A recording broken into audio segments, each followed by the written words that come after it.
Who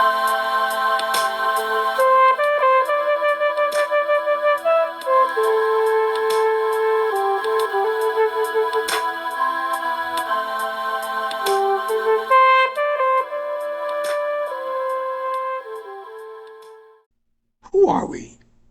I'm sure you can come up with several different definitions of who you are.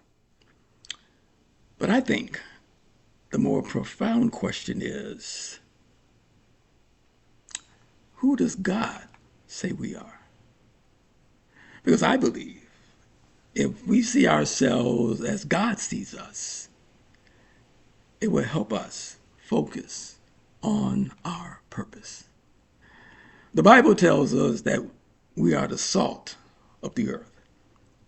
But if we lose our flavor, how shall it be seasoned? It's basically good for nothing and will be thrown out and trampled under the feet of men. Now, salt today, when you think about it, is basically used for seasoning, especially that steak.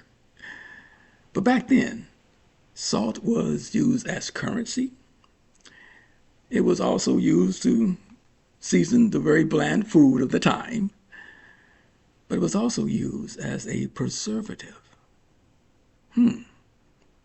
It kept food from spoiling, from decaying.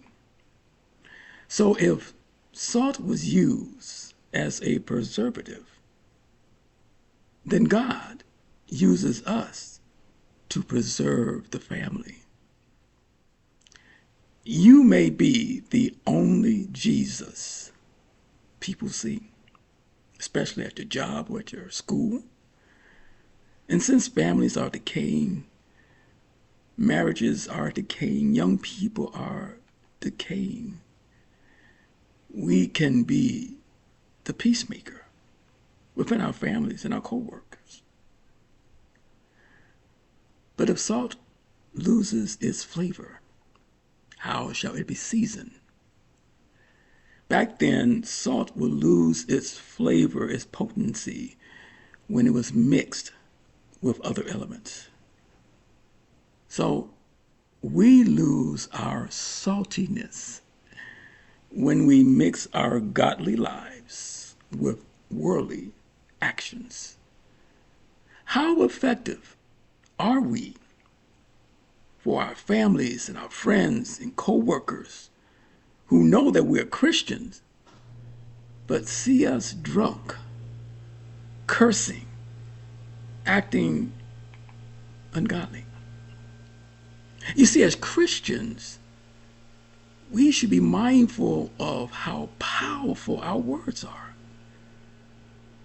Let our speech always be with grace, seasoned with salt, that you may know how you ought to answer each one. Our words, our actions, they all have value. And it's important to realize that God gives us wisdom so that we can respond in a godly manner. So my brothers and sisters, we need to stay salty.